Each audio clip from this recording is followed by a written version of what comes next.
Bismillahirrahmanirrahim. Assalamualaikum warahmatullahi wabarakatuh. Salam sejahtera. Saya Profesor Tajuddin. Terima kasih kerana sudi mendengar.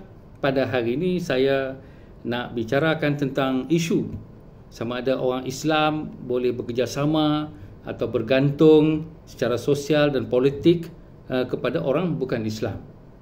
Sebab hangat diperkatakan bahawa kalau ada parti politik atau sesiapa yang bergantung terus kepada orang bukan Islam, maka itu adalah sesuatu yang tidak baik. Maka pada hari ini saya akan bentangkan dua jenis sejarah. Satu sejarah daripada Rasulullah dan satu lagi sejarah daripada Malaysia sendiri.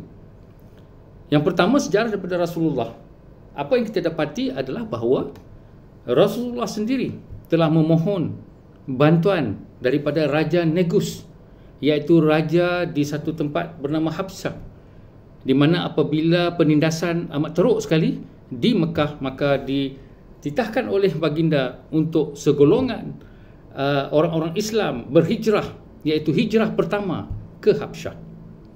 Dan apabila mereka dikejar, lebih daripada 100 orang ini dikejar oleh orang Quraisy, dan orang Quraisy itu pergi menghadap Raja Negus untuk menangkap orang-orang Islam itu. Raja Negus sebagai raja Kristian telah tidak membenarkannya. Kita tahu cerita ini dalam kita belajar agama Islam. Tapi kalau kita membaca hadis, maka kita tahu bahawa perbualan di antara orang Quraisy dan juga Raja Negus serta dijawab oleh orang Islam adalah sesuatu yang cukup sempurna dan baik sekali, menunjukkan bahawa Rasulullah bergantung harap kepada Raja Negus, Raja Kristian, sebagai yang mempunyai jiwa kemanusiaan yang tinggi. Dan juga kalau dibaca sirah, bahawa orang-orang Negus sendiri, iaitu orang Kristian, menjadi iri hati ataupun dibeli oleh orang Quraisy, maka mereka memberontak terhadap Raja Negus dan hampir membunuhnya. Dan ketika itu Raja Negus sendiri telah pergi kepada orang Islam, kata, kalau aku dibunuh, sila naik sebuah kapal ini, terus bawa diri ke tempat lain dengan selamat. Tetapi alhamdulillah pemberontakan tidak terjadi, maka Raja Negus selamat menjadi raja di negara Habsyah. Jadi itu menunjukkan bahawa satu contoh yang jelas. Contoh yang paling kita tak perasan sekali adalah contoh bahawa Rasulullah sendiri telah dilindungi oleh Abu Talib, pakcik baginda. Jadi tuan-tuan kena faham bahawa di zaman dulu, zaman di mana Rasulullah hidup, tidak ada sistem polis ataupun kawalan sentral. Kalau sesiapa tidak ada keluarga atau tribe untuk menjaga, melindungi, maka senang saja orang akan bunuh kita, bunuh anak kita, rogol anak perempuan kita. Buat apa-apa saja kita tak boleh buat apa. Jadi sebab itulah kalau kita nak buat bisnes di sesuatu tempat, kita harus pergi berjumpa mana-mana keluarga, ketua keluarga, dan mohon suatu perlindungan dengan komisen dan sebagainya, atau perjanjian untuk melindungi mereka apabila mereka berniaga, berdagang di tempat kita pula. Jadi ini adalah cara di mana perlindungan diberikan. Maka itu kita lihat bahawa kalau Rasulullah tidak dilindungi oleh seorang yang bukan Islam, iaitu Abu Talib sendiri, maka beliau sudah lama tidak akan wujud untuk menyebarkan syiar Islam.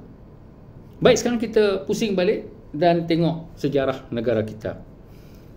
Ada yang mengatakan bahawa parti politik orang Melayu, orang Islam tak boleh bekerjasama dengan parti yang dikatakan tidak Islam atau tidak Melayu.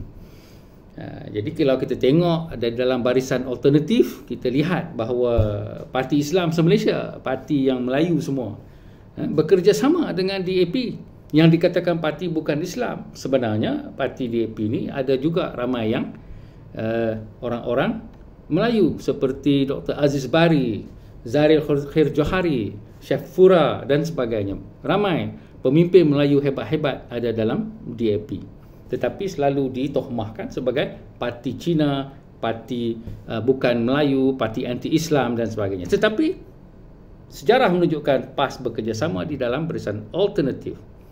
Dan sekarang kita juga lihat sebelum terjadinya election ataupun pilihan raya, kita tengok bahawa UMNO sendiri pun pernah bekerjasama dengan DAP di Perak dan sebagainya, dan kita lihat bahawa perkara ini adalah sesuatu yang tidak asing lagi apabila terjadinya unity government, dan kita lihat bahawa kerjasama di antara berbagai parti boleh dihasilkan.